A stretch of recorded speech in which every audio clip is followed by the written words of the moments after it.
గోధుమ రవ్వతో చేస్తున్నానండి. 1 గ్లాసు గోధుమ రవ్వ తీసుకున్నాను. శనగపప్పు, మినపప్పు, ఎండుమిర్చి, కరివేపాకు, జీడిపప్పులు, ఉల్లిగడ్డలు, టమాటీ, అల్లం. ఇప్పుడు ఇది వేయించుకుందామండి. గోధుమ రవ్వ కదా, దీనికి దలియా కూడా అంటారండి హిందీలో. ఇది కొంచెం వేయించుకోవాలండి. ఈలోగా ఇవన్నీ కటింగ్ చేసుకోండి.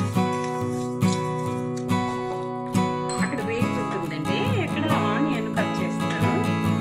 టమాటీ చిన్నగా ముక్కలు తరుక్కోవాలండి. నేను చాలా సింపుల్ గా చేస్తున్నానండి ఉప్మా, మనం రెగ్యులర్ తినేది. అల్లం కూడా అలాగే తురుముకోవాలండి. పచ్చిమిరపకాయలు కట్ చేస్తున్నాను. చూడండి, దూరగా వేయించుకున్నాను. ఇలాగ వేయించుకోవాలండి. వీటిని తీసేద్దాం.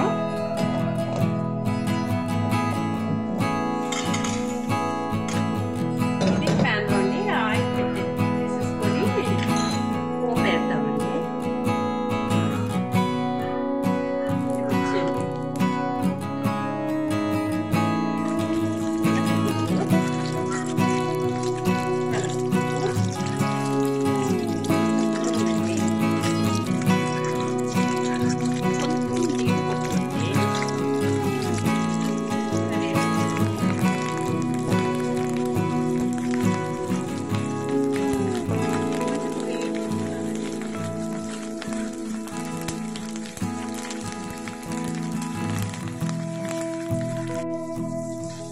కొంచెం వేగే కదండి.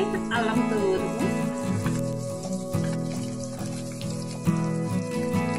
పెట్టాలండి.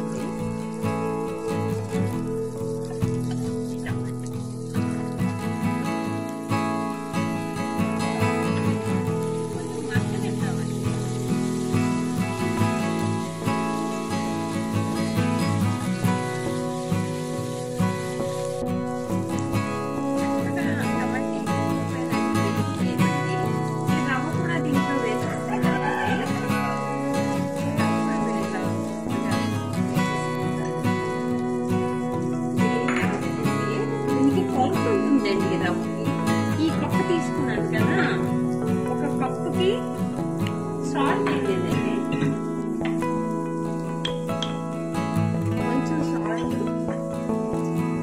దీంట్లో పసుపు వేసుకుంటారండి, కానీ నాకు ఇష్టం.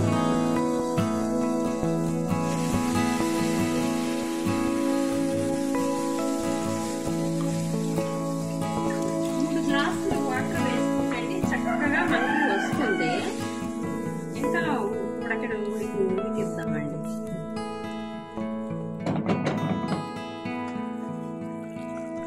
ఉడికొచ్చిందండి. ఇప్పుడు సిమ్లో పెట్టుకొని మనం ఉడికించుకోవాలండి. చక్కగా ఉడుకుతుంది. చూడండి, ఉప్మా రెడీ అయిపోయిందండి. చాలా ఈజీగా మనం ఇలాగా ఈ గోధుమ రవ్వ ఉప్మా రెడీ చేసేసుకోవచ్చు అండి. ఇది హెల్త్కి చాలా మంచిదండి. షుగర్ పేషెంట్లకి మనం పెట్టవచ్చండి. ఇది చాలా తక్కువ టైంలో ఇలాగ ఉప్మా ప్రిపేర్ చేసుకోవచ్చండి. హెల్త్ కోసం మంచిది. ఈ వీడియో కనుక మీకు నచ్చినట్టుంటే లైక్ చేయండి, షేర్ చేయండి, కామెంట్ చేయండి. మరిన్ని వీడియోస్ కోసం శాంతి క్రియేషన్ ఛానల్ని సబ్స్క్రైబ్ చేసుకోండి.